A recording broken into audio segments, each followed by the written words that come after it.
सल्लल्लाहु अलैहि वसल्लम का जो अकीदा है, ईमान है, वो भी चला जाएगा। यानी आप काले जादू में इतने मगन हो जाएंगे, फिर आप लोगों के ऊपर जादू करना शुरू कर देंगे।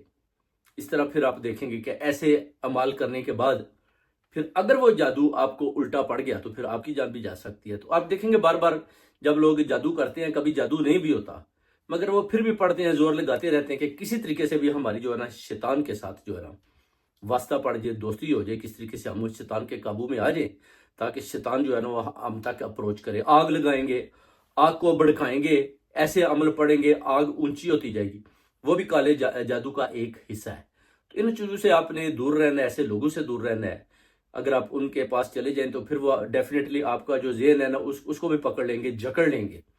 जैसे बोलेंगे वैसे आप करेंगे, यानी आपके वश में ही कुछ नहीं रहेगा। आप जैसे वो आपको ड्राइव करेगा, आपने वैसा ही करना है।